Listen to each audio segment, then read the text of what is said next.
our next speaker is Dr. Sara Mazur.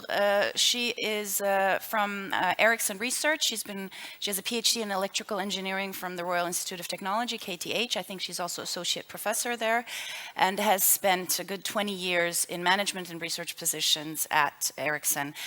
She also holds 69 patents. As an economic historian, I was always very envious of people who hold patents. So please, you will be speaking about research for smart cities. Thank you. And thank you for inviting me. And thank you, Vin, for the great introduction to my presentation and the invitation to industry to join in the challenge of smart cities. Because that is exactly what I'm here to talk about today. What kind of research are we doing today to meet the technology demands for the smart city? Because it's not only, as Vin said, buying what we have today, we have to evolve new technologies, new solutions that are specifically suited for the challenges of the smart cities. So that is what I'm going to talk about. But first, I will give a very quick introduction to Ericsson. Ericsson, as you know, is a big company. It's also a fairly old company. We're actually celebrating our 140 years anniversary this year. Ericsson is today active in 4 different areas. The biggest one is networks, communication networks, and the associated services for communication networks. But we're also working with IT, transforming IT of our customers, but potentially also of cities, societies. We're working with media, both products for media distribution, but also running media services, media distribution. And then we have a very interesting area that we call industry and society. That is a fairly new area, but where we focus on the challenges for meeting the demands from a digitalized industry, digitalized society, and smart cities. So Ericsson is already today connecting, I would say, a major part of the world. Actually, 40% of all traffic in mobile networks across the world goes in Ericsson networks. And we're also a company that invests a lot in research and development. Last year, we invested 35 billion Swedish crowns. We have almost 24,000 people working in research and development, and that has also given us, or we have managed then to reach the world's biggest patent portfolio in our industry with 39,000 patents. In Ericsson, we have a vision of the future that we call the network society.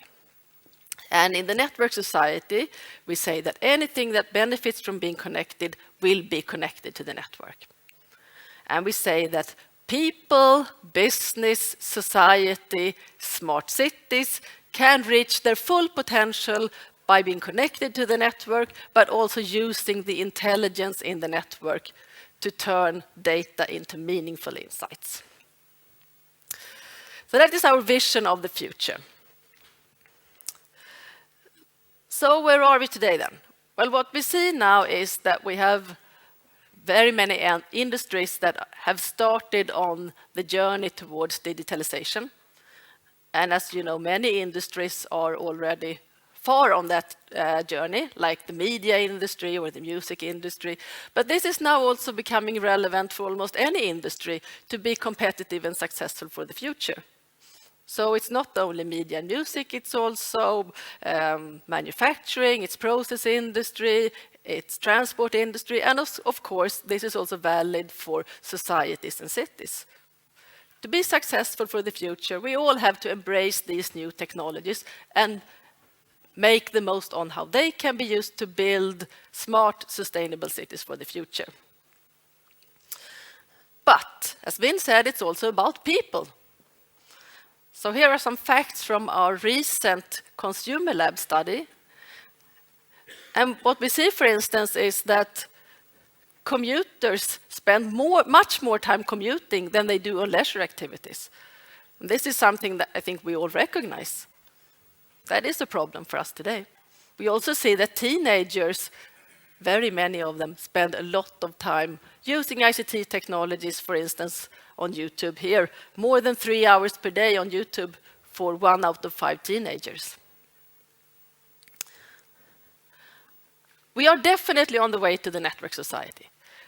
We see that more and more things are becoming connected. And in our latest mobility report, we do one every year, we do an outlook on how we see the growth of our technologies. And as you can see, 2015, we had 7.4 billion subscriptions in the world, which is basically one per person. It's not exactly evenly distributed though, but 7.4 billion. Forecast towards 2021, 9.1 billion subscriptions, which is by far exceeding the population on the world. Out of those, 4.1 billion will be on 4G technology, providing mobile broadband then to the world. And a very small part at the top is actually 150 million 5G subscriptions that I will come back to. We also see a clear growth in the number of connected devices.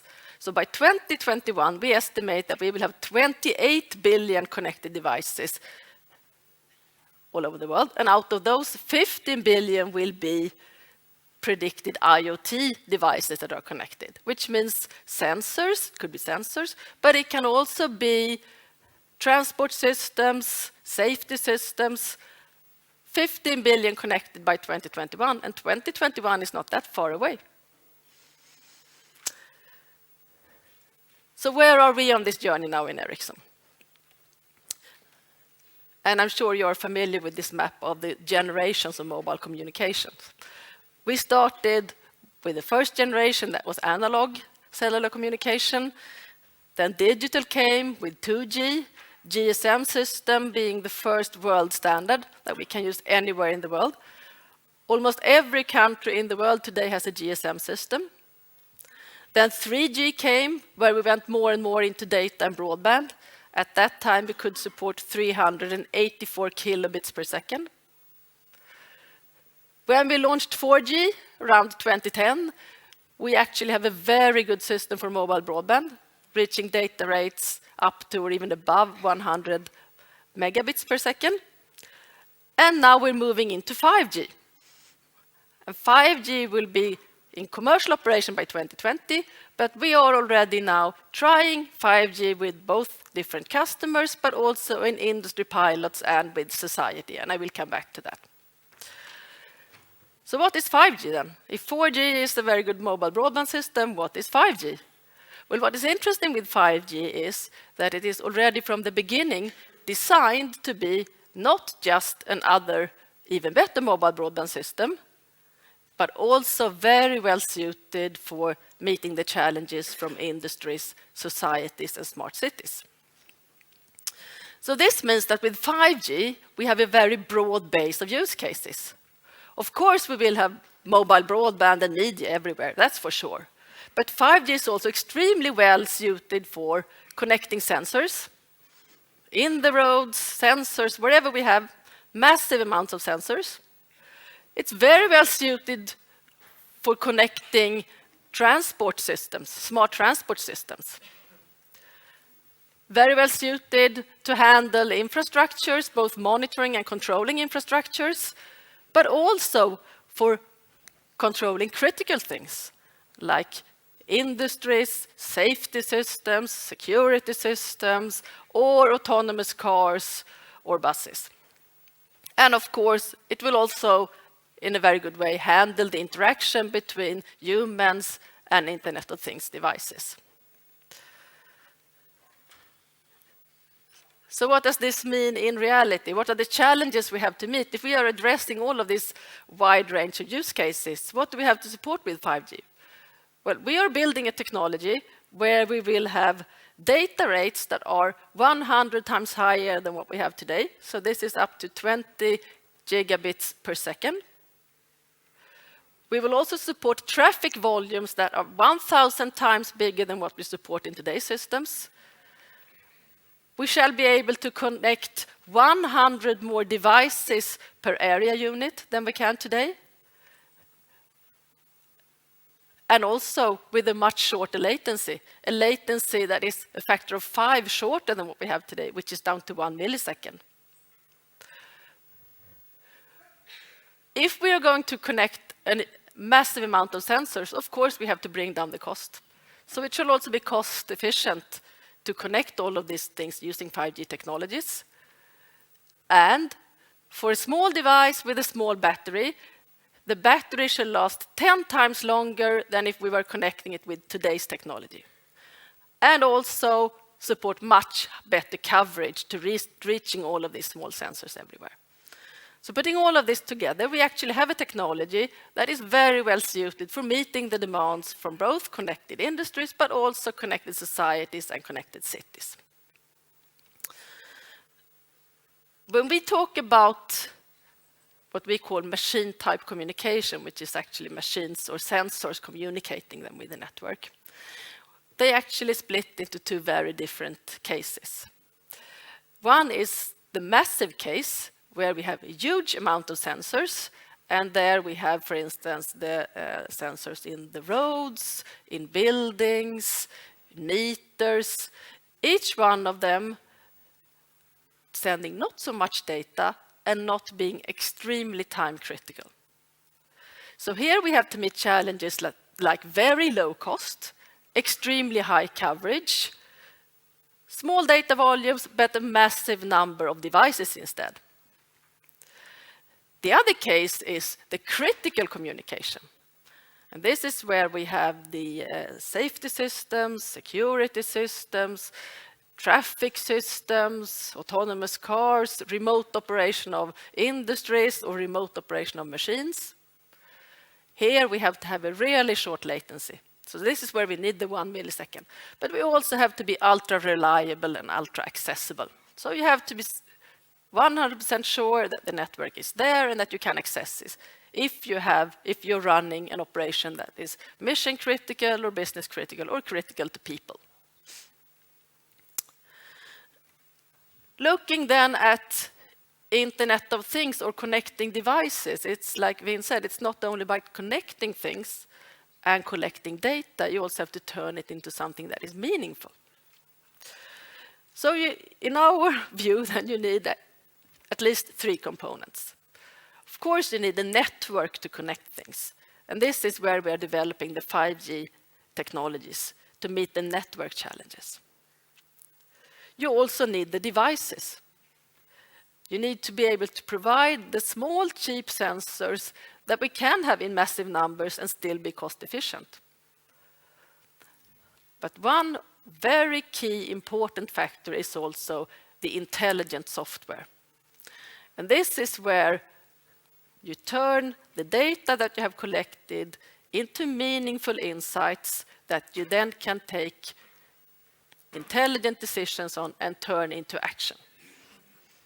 So that is also a key part. So looking at the devices, there is a clear trend, of course, to introduce more processing power in the devices. But an even stronger trend is to make the devices, to be able to make them smaller and cheaper. If we want to have the sensors everywhere, connecting data everywhere, they have to be small and cheap. So what are we doing then in the networks for the future and introducing already in 4G technology to make this happen? What we're doing is that we are introducing new categories for terminals. In this case, terminal is then not a mobile, it can be a sensor. And the new technologies will actually bring down the cost by 90% compared to the cost of the technology that we have in a 4G mobile today. We will also be able to support the 10 years longer battery lifetime, or 10 times longer battery lifetime for these devices. 7 times better coverage, which means that you can reach these sensors 7 times longer compared to the 4G technologies that we have today. And we will be able to connect up to 1 million devices per cell site. So these are things that we are introducing already now in the 4G technology to be able to connect small sensors in a very efficient way. What are we doing then when it comes to the intelligent software? Well, the technologies you need to work with to turn the data that you collect into meaningful insights that you then actually can act upon are technologies such as data processing and analytics. But that is not all. You also have to work with knowledge management and decision support. So from collecting the data, finding the insights, turning that into intelligent decisions that you then can act upon. And also automating this in the system, which means that we will introduce technologies such as automation, but also machine learning to make the system automatically act upon the intelligent insights that they can get from collecting the data. So this is also a key area of research for us. Some examples of what we are doing. And these are just a few examples out of many things that we are doing.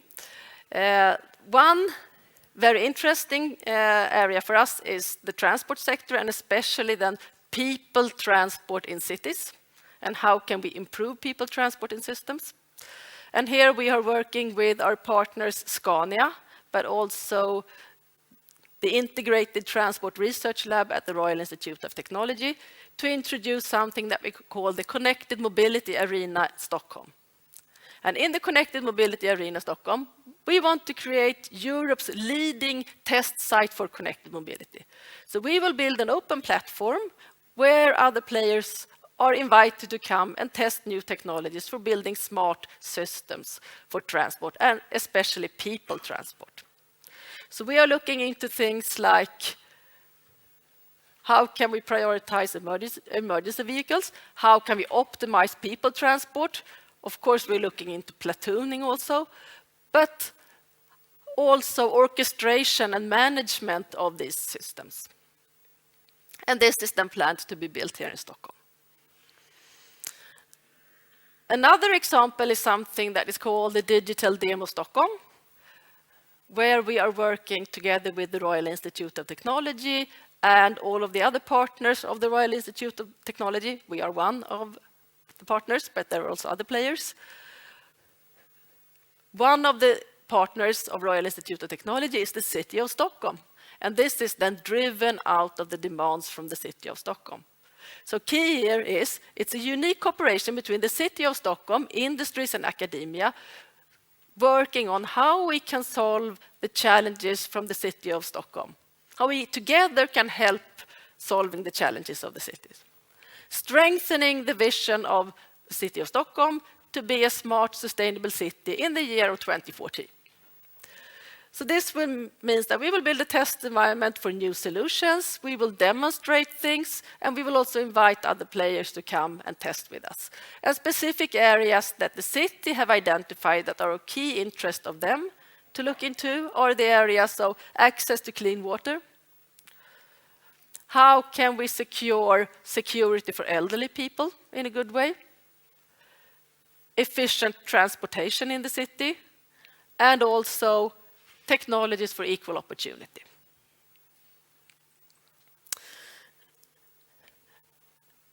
Before I close, I also want to talk a bit about sustainability and the impact that the use of ICT technologies has on sustainability.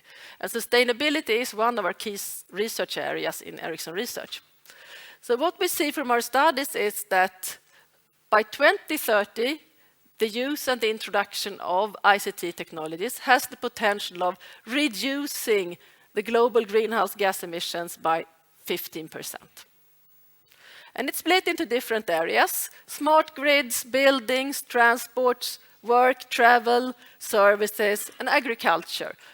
But all in all, it's a huge opportunity for sustainability, improving sustainability, decreasing the emission of greenhouse gases by introducing the use of ICT technologies and building smarter cities, smarter societies, and smarter solutions.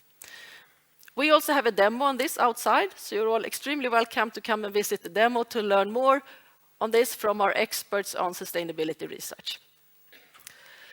So to summarize, connectivity, connected devices, data processing, and intelligent software will be technology cornerstones for building any smart city.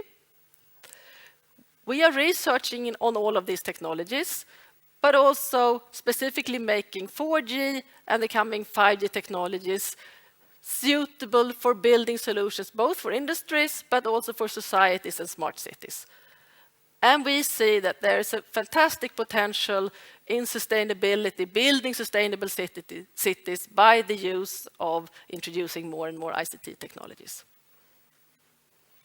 Thank you.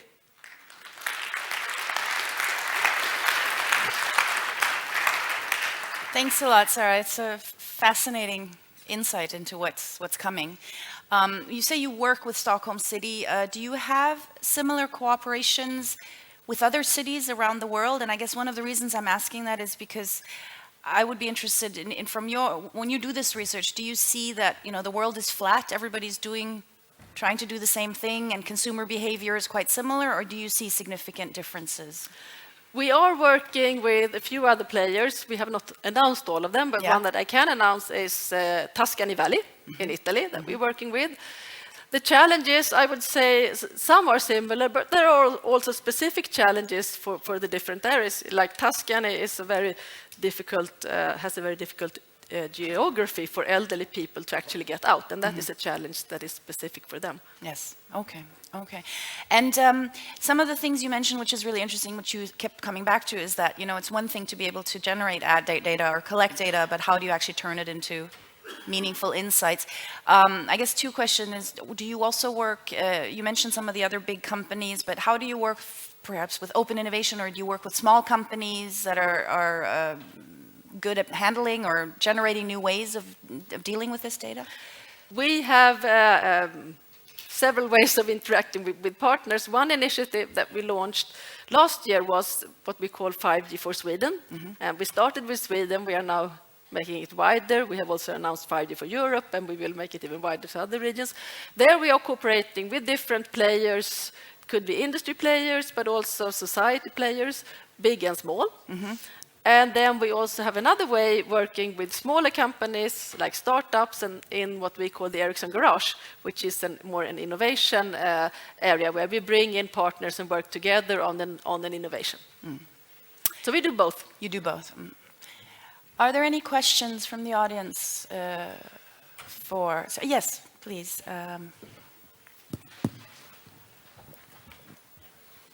Thank you. Hi, this is Murat from Istanbul. Thank you for the presentation.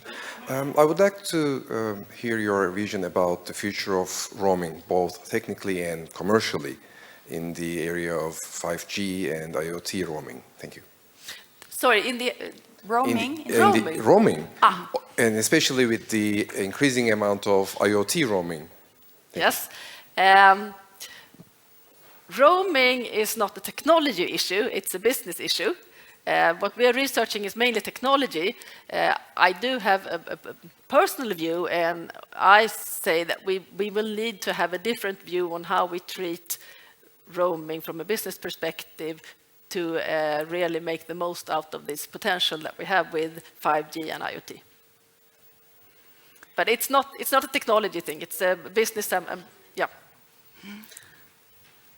Any more questions? Perfect. Thank you. I'm Alexey Kashenik from ITMO University, Russia. My question about 5G in case of technology, because you say about use cases which available if you have a 5G, but what's the main technological issue of 5G? Because I understand that speed is better, coverage is better, but is the 5G will be new perspectives for the technological implementation or for research and development? The main technology challenges with 5G? Yes. Well, it's not easy to build a technology that meets all of these different requirements, that's for sure, and we have raised the bar quite a lot compared to previous technologies. Then we are introducing a lot of new technologies, and we are bringing in much more of the intelligent software part as well. So it's not only, of course, evolving the radio part of the network, but it's actually evolving the entire part of the network to meet all of these requirements. So it's radio, it's the transport part, it's the core part of the network, it's the intelligent software part, it's management and orchestration. So it's a big scope, and like I said, we have raised the bar quite a lot compared to previous technologies. Are there any more? Yeah, and I can also Yeah. say that 5G will be a global standard. So we are targeting 5G to be a global standard, and we have now started bringing 5G into standardization so that we will have the standard ready to be approved by ITU as a 5G, global 5G specification before year 2020. Okay, maybe a final question, because Vin talked about, the quadruple helix, like including the citizens. And I guess from your perspective, you also started with looking at behavioral aspects. Is that something that figures prominently in your research, looking at citizens or users? Yes. And We have a specific unit that is called the Ericsson Consumer Lab that is entirely focused on the behaviors of the humans and the needs of the humans. Okay. To finish off, I think this is something we'll get into in the final panel. As you said, turning data into meaningful insights that you can act upon. I guess a challenge which is not for you to solve is, what if there are these insights and data you can act upon, but people such as perhaps politicians don't want to act upon them? Because this is, I think, something that we're facing the resistance to change, perhaps. But I think that's something we'll leave for the last panel when we have a politician in the... We will develop the technologies that will enable them to. Exactly. Okay, I want to thank you very much, Thank Sara, you. for your presentation.